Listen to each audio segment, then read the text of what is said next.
Alhamdulillahirrahmanirrahim. Puji syukur kehadiran Allah Subhanahu wa taala. Selawat dan salam kepada Tuhan yang besar Muhammad sallallahu alaihi wasallam.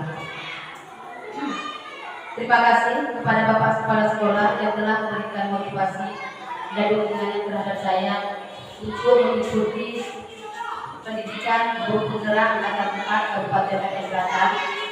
Kemudian terima kasih kepada rekan-rekan guru hebat Institut Tinggi yang telah sekiranya pada hari ini hadir kembali untuk mengikuti kegiatan implementasi penerapan budaya positif di SD Negeri Tebing Tinggi.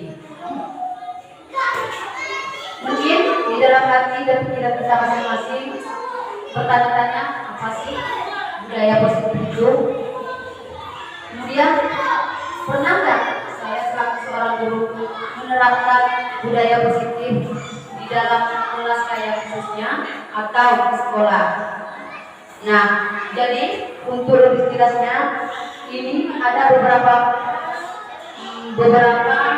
disiplin positif yang bisa kita terapkan di sekolah. Yang pertama, disiplin positif dan motivasi perilaku manusia. Kemudian keyakinan kelas. Kemudian 5 kebutuhan dasar manusia. Kemudian 5 posisi kontrol guru dan segitiga restitusi. Mungkin selama ini kita pernah menerapkannya, tapi kita tidak tahu kemana arahnya. Apalagi pada saat siswa-siswa kita, murid-murid kita atau peserta didik kita melakukan kesalahan, kita menyelesaikan permasalahan yang dihadapi oleh anak.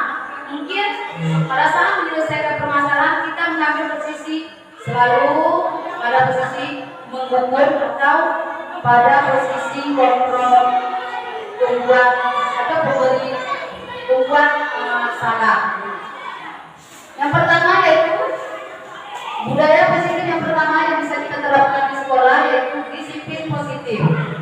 Nah, disiplin positif merupakan suatu cara penerapan disiplin tanpa kekerasan atau ancaman. Ya, biasanya yang namanya disiplin kerap dengan hukuman, ya kan? Identik dengan hukuman. Sekarang diganti, walaupun kita memberikan hukuman, tapi dalam bentuk yang mengarah ke arah yang lebih baik atau yang mendidik. Misalnya pada saat mereka melakukan kesalahan, tidak membuat PR. Apa salahnya kita nanti membuat suruh dia hafal misalnya perkalian atau hafal daripada Pancasila. Kemudian perilaku warga sekolah tersebut menjadi kebiasaan yang akhirnya terbentuklah sebuah budaya positif. Kemudian untuk membentuk budaya positif, pertama sekali yang perlu diciptakan ialah dengan cara membuat keyakinan kelas. Nah, nanti selanjutnya ada keyakinan kelas. Nah, tujuan daripada disiplin positif ini untuk menanamkan motivasi, artinya dorongan anak kepada semua murid agar menjadi orang yang mereka inginkan. Artinya di sini tidak ada unsur paksaan dari gurunya. Mereka berbuat sesuai dengan apa yang mereka inginkan. Gak perlu kita anak-anak harus ikut apa yang disampaikan oleh gurunya. Kemudian disiplin budaya positif yang kedua adalah keyakinan kelas. Keyakinan kelas adalah nilai-nilai kebersamaan, nilai-nilai kebaikan atau prinsip-prinsip yang disepakati secara universal. Nilai-nilai kebaikan yang disepakati secara universal. Timbul pertanyaan, siapa yang membuat daripada kesepakatan kelas tersebut? Ya, otomatis warga kelas tersebut yang membuat keyakinan kelasnya. Kemudian pada saat membuat keyakinan kelas, usahakan tidak lagi menggunakan kata tidak dan jangan. Lebih ke penanaman nilai atau karakter. Misalnya begini, kalau dulu kita buat peraturannya misalnya jangan ribut di dalam kelas, tetapi terakhir anak-anaknya ribut. Kemudian Kebanyakan anak-anak itu membawa makanan ke dalam gelas. Tetapi buat yang lebih singkat padat. Misalnya begini, jangan dibuat di dalam gelas, kita ganti kondisi suara ruangan. Berarti mereka paham di dalam ruangan tidak boleh ribut. Kemudian jangan makan di dalam kelas. Keyakinan kelas atau beberapa langkah membuat keyakinan kelas. Yang pertama, keyakinan kelas itu bersifat abstrak daripada peraturan yang lebih rinci. Begini ya, perbedaan antara peraturan dengan keyakinan kelas. Kalau keyakinan kelas lebih kepada penanaman nilai-nilai kebaikan. Tetapi kalau peraturan ini lebih paksaan. Contohnya, apalagi di musim pandemi sekarang, ke sekolah wajib memakai masker. Wajib artinya harus, ya kan? Artinya kita memakai masker tadi kegunaannya untuk apa? Untuk yang pertama untuk melindungi, kemudian untuk keselamatan dan terhindar dari beberapa virus. Kemudian pengendara kendaraan bermotor wajib menggunakan helm. Manfaat atau kegunaan helm adalah untuk juga keselamatan. Kemudian keyakinan kelas berupa pernyataan universal. Kemudian pernyataan kelas senantiasa dibuat dalam bentuk positif. Kemudian keyakinan kelas sebenarnya tidak terlalu banyak, singkat, padat, dan jelas. Contoh yang sudah kami buat di kelas, ada 5 kesepakatan kelas. Nah, yang pertama masuk tepat waktu, saling bekerja sama, makan di luar kelas, kemudian belajar Pancasila, dan buang sampah pada tempatnya. Kemudian itu untuk yang semester pertama kemarin. Kemudian keyakinan kelas sebaiknya sesuatu yang dapat diterapkan di lingkungan, khususnya di kelas kita masing-masing. Kemudian semua warga kelas hendaknya ikut berkontribusi, artinya ikut terlibat dalam membuat keyakinan kelas. Bukan guru yang membuat, tetapi peserta didik yang membuat, kemudian ditempelkan, nanti baru kita sepakati. Kesepakatan yang mana yang kita ambil? Kemudian bersedia meninjau kembali keyakinan kelas dari waktu ke waktu. Mungkin kalau yang saya sampaikan tadi merupakan keyakinan kelas di semester pertama, bisa jadi nanti saya ubah lagi untuk di semester yang kedua, yang lain pula. Mungkin itu yang bisa salah satu budaya positif yang bisa kita terapkan di kelas kita masing-masing. Kemudian budaya positif yang ketiga adalah 5 kebutuhan dasar manusia. Bukan kebutuhan pokok ya. Kalau kebutuhan pokok, sandang, pangan, dan pakaian. Kalau ini 5 kebutuhan dasar manusia, artinya seluruh manusia ini melakukan tindakan pasti memiliki tujuan tertentu. Nah, semua yang kita lakukan adalah usaha terbaik kita untuk mendapatkan apa yang kita inginkan. Nah, adapun 5 kebutuhan dasar manusia itu, yang pertama kebutuhan bertahan hidup, ya, bertahan hidup. Ini kenapa perlu diterapkan di sekolah? Kadang-kadang anak-anak sering melakukan atau membuat kesalahan. Posisi inilah terkadang mereka melakukan kesalahan tersebut karena kurang perhatian masuk kepada kebutuhan cinta dan kasih sayang. Kemudian ada juga nanti mereka melakukan tersebut karena ingin terlihat bahwa saya yang kuat, saya di power. Nah, ini lebih ke pengakuan atau kemampuannya. Ada juga nanti kebutuhan akan kesenangan. Contoh, salah satu anak kita sering ganggu lawannya. Apa memang kesenangannya begitu? Kalau udah dia ganggu lawan, berarti dia udah senang kali. Nah, jadi 5 kebutuhan dasar manusia tadi adalah yang pertama, kebutuhan bertahan hidup, kebutuhan cinta dan kasih sayang, kemudian kebutuhan pengakuan atas kemampuannya, artinya kekuatannya, dan kemampuan kebutuhan kebebasan. Salah ya, kebutuhan bertahan hidup, kebutuhan cinta dan kasih sayang, kebutuhan pengetahuan atas kemampuan, kebutuhan akan kesenangan, dan yang terakhir adalah kebutuhan kebebasan. Artinya mereka nggak mau dipaksa. Kemudian budaya positif yang keempat adalah posisi kontrol guru. Nah, mungkin di sini kita menempatkan diri kita pada saat menyelesaikan permasalahan yang dialami oleh peserta didik. Ada 5 posisi kontrol. Yang pertama sebagai penghukum. Biasanya kita pakai sekali lagi kamu aja. Ya, betul kan?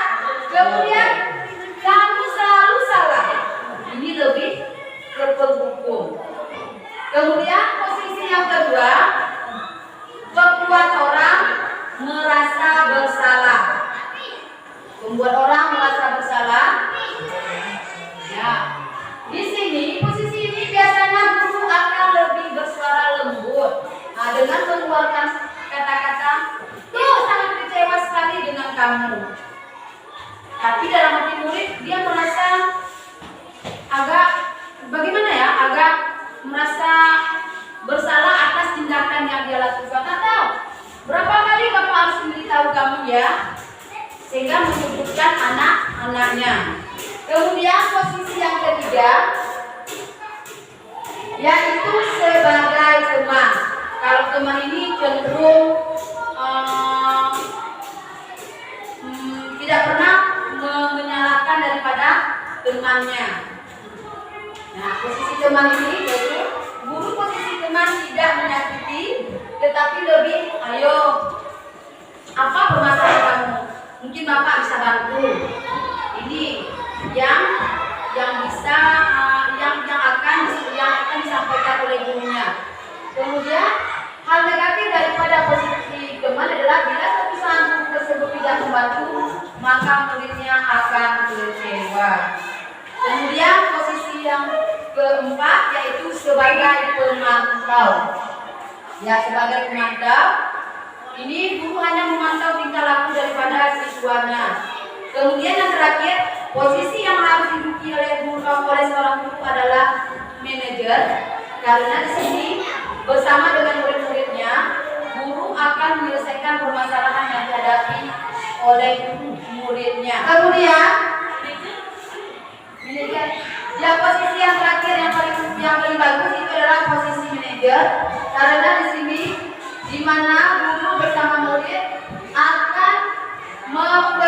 akan mencari solusi dari permasalahan. Artinya murid ini akan mempertanggungjawabkan perilaku yang telah dia lakukan. Kemudian yang terakhir budaya positif yang terakhir adalah restitusi atau segitiga restitusi.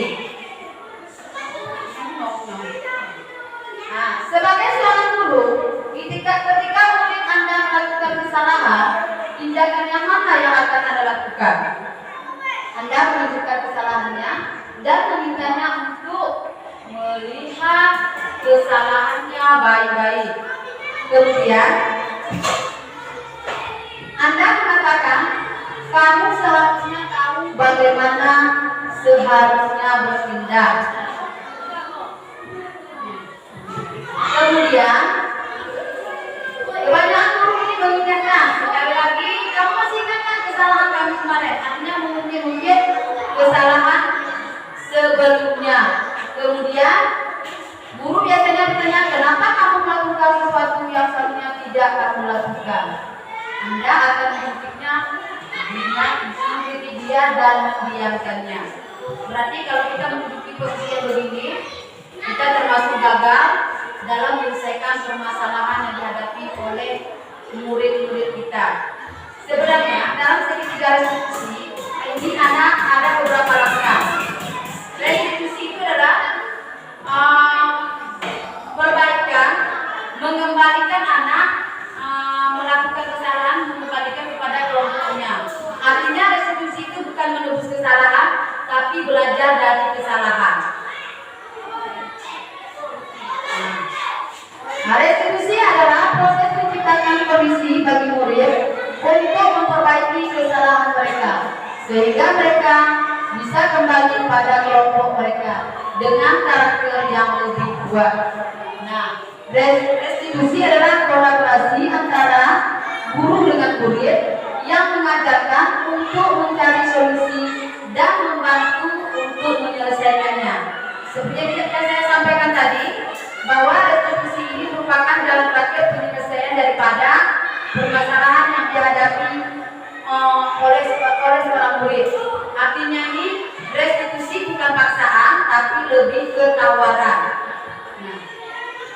Nah, ada pun langkah-langkah daripada penerapan restitusi. Yang pertama, menstabilkan identitas, di mana di sini kita nanti bisa memberikan pertanyaan. Sebenarnya tidak semua, sebenarnya itu tidak fokus pada kesalahan, tapi lebih ke solusinya, atau dengan cara semua orang pernah melakukan kesalahan, termasuk juga itu, tapi bagaimana kedepannya kita memperbaiki diri. Jadi pada langkah awal yaitu menstabilkan identitas. Kemudian yang kedua yaitu melakukan validasi tindakan. Nah, dalam langkah melakukan validasi tindakan, setidaknya guru menanyakan, kamu pasti punya alasan kenapa kamu misalnya dapat terlambat hari ini. Kemudian yang terakhir adalah menanyakan kembali keyakinan yang telah dibuat. Misalnya, apa yang kedepannya, apa yang bisa kamu lakukan untuk memperbaiki kesalahan pada hari ini. Jadi solusi tersebut kita kembalikan kepada anak. Nah, mungkin ini merupakan kesepakatan kelas yang saya buat dengan siswa saya. Yang pertama, ini kami buat secara bersama-sama. Kalau nggak salah kemarin itu 22 kesepakatan kelas, kemudian kami kecilkan lagi menjadi 6 karena malah terlalu banyak. Kemudian selain ini saya juga sudah menerapkan restitusi pada siswa saya.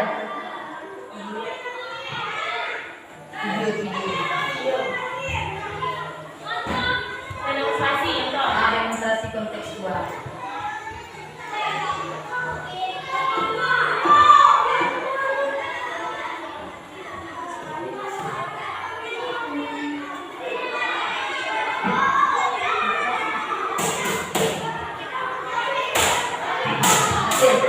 Nah, ini merupakan restitusi yang saya buat dengan siswa. Yang pertama, siswa tersebut datang terlambat, dan yang kedua tidak memakai seragam yang lengkap, yaitu tidak memakai sepatu pada saat bersekolah.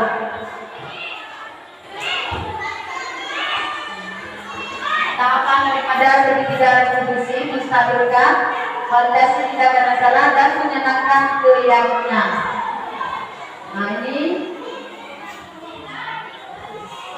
yang namanya dinamika. Ini dia skenario daripada restitusi murid yang terlambat.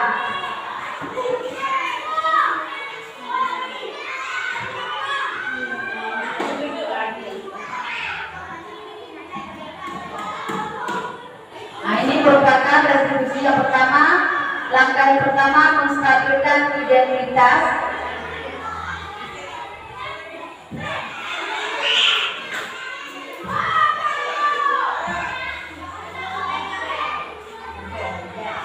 Kemudian menanyakan keyakinannya.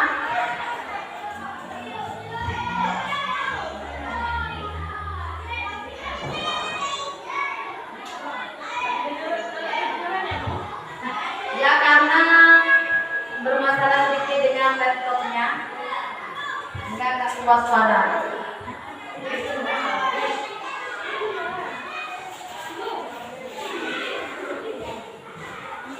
Nah, jadi inilah beberapa yang telah saya terapkan di kelas saya. Yang pertama, keyakinan kelas, kemudian restitusi segitiga restitusi. Mungkin dari teman-teman ingin menyampaikan pendapatnya, boleh dipersilakan.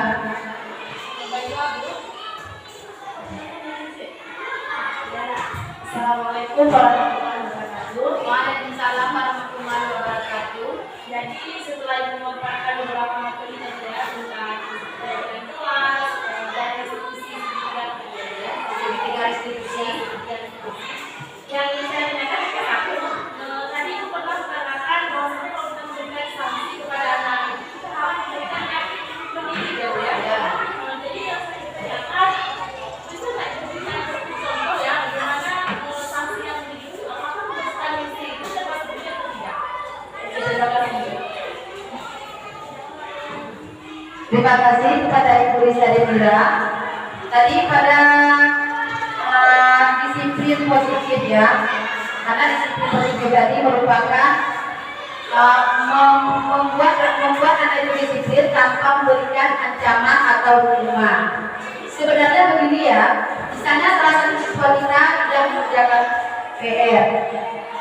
Sebenarnya kalau membersihkan WC ini lebih termasuk ke hukuman, tetapi konsekuensi yang lain bisa kita buat. Misalnya pada saat anak tersebut tidak mengerjakan PR, kita bisa membuat hukuman yang lebih mendidik. Salah satu contohnya, mereka bisa kita suruh hafal perkalian, atau yang belum bisa hafal Pancasila bisa juga kita terapkan dengan cara menyuruh hafal Pancasila.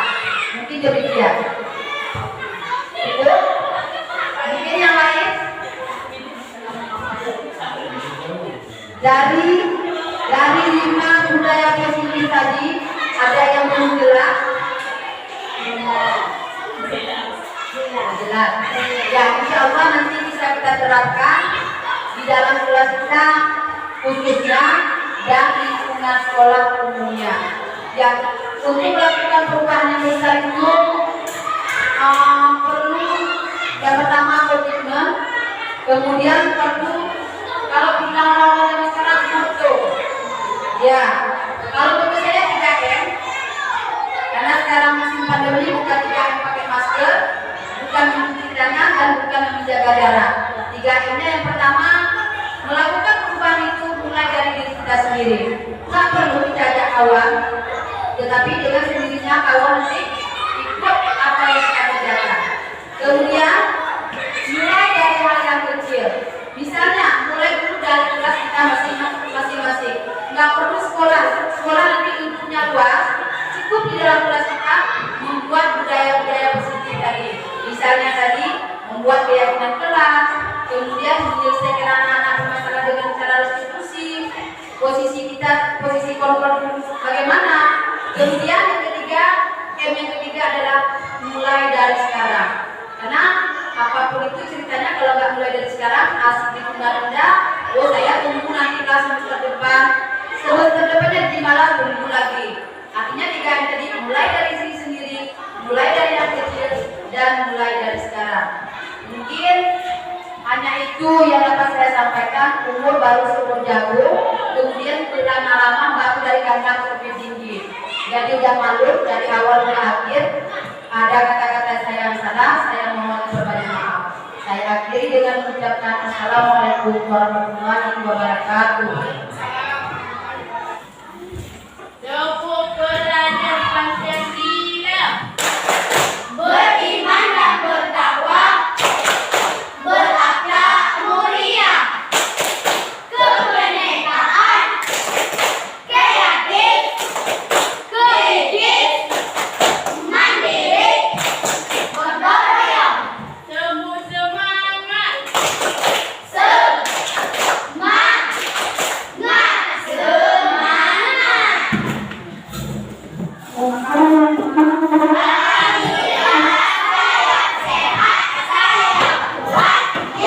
ya.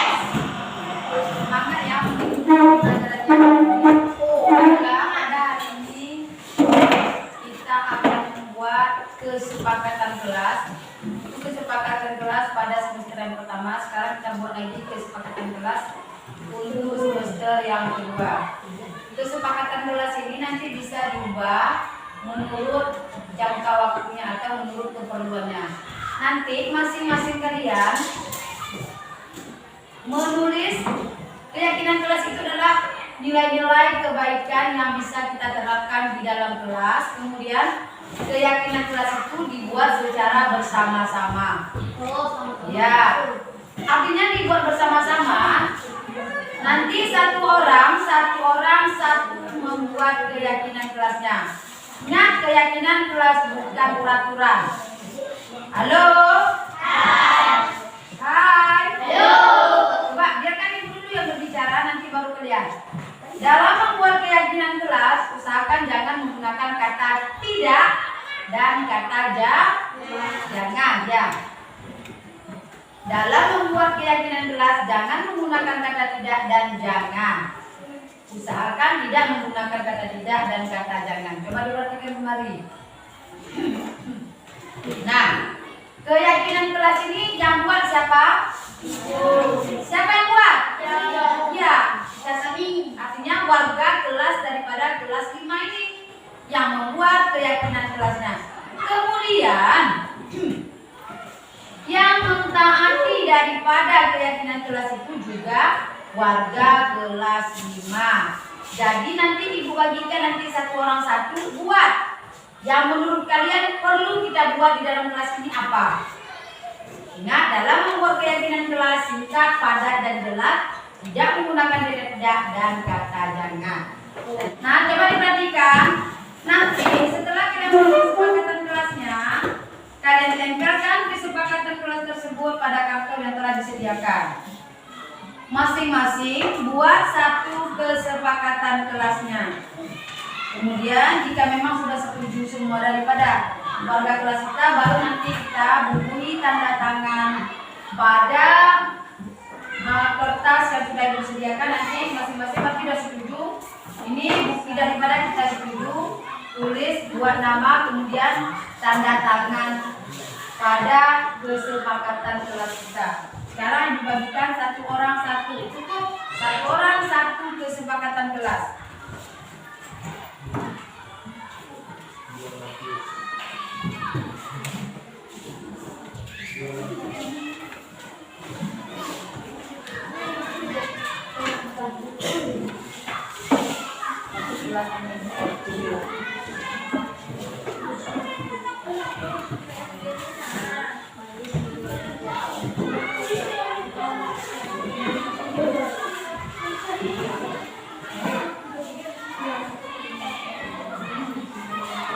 Tulis, kemudian langsung tempelkan di karton yang telah disediakan.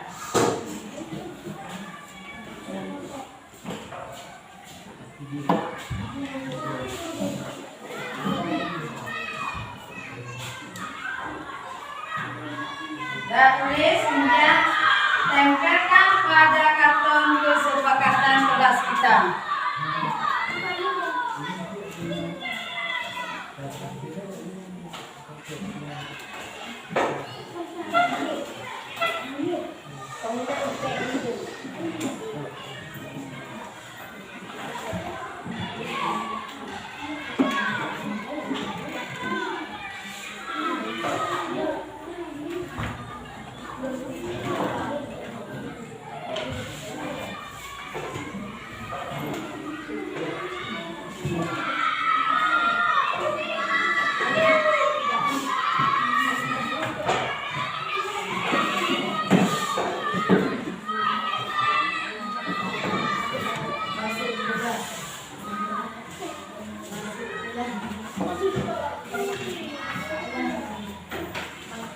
Udah siap, tempelkan.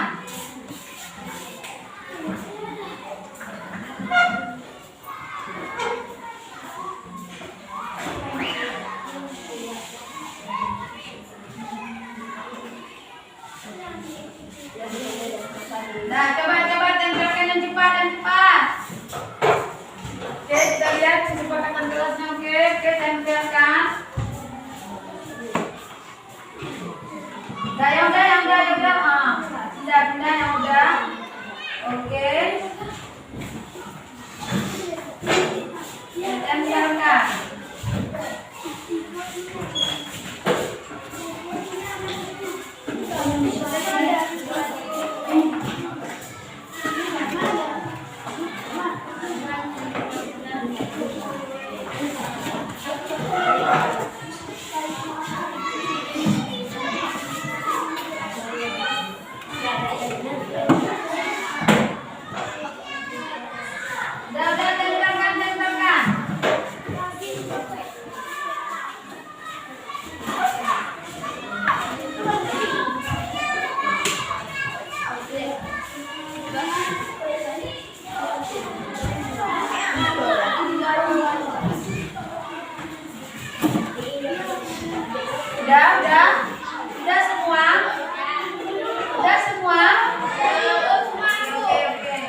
diberikan oleh guru. Nggak ada lagi yang terlambat nanti. Bersikap sopan, saling menghormati. Tidak ada saling jelek-menjelekkan. Semua manusia itu sama. Kemudian mengumpulkan PR tepat waktu. Angkat tangan apabila ingin bertanya. Artinya tidak ada yang rebutan pada saat bertanya. Kemudian buang sampah pada tempatnya. Kita punya keranjang sampah nanti. Jika ada kertas-kertas itu dibuang ke dalam keranjangnya. Kemudian makan di luar kelas. Membiasakan menggunakan kata maaf, tolong dan terima kasih. Nah. Kemudian saling bekerja sama, makan di luar kelas, main di luar kelas dan memakai seragam yang lengkap. Tidak ada lagi ke depannya yang pakai sandal. Ya. Coba seragam yang lengkap itu bagaimana? Coba ditanya. Pakai topi. Ya, pakai topi, kemudian dasi, kemudian baju yang laki-laki dimasukkan ke dalam celana kita, kemudian memakai sepatu. Kalau perempuannya pakai jilbab, bajunya dikeluarkan keluar. Nah, jadi inilah kesepakatan kelas kita dan semua warga kelas 5 harus setuju. Gimana setuju? Setuju. Gimana setuju?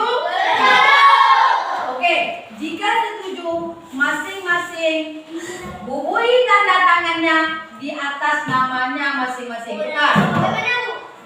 Maju dulu, satu-satu maju. Tuliskan bubui tanda tangan pada nama masing-masing.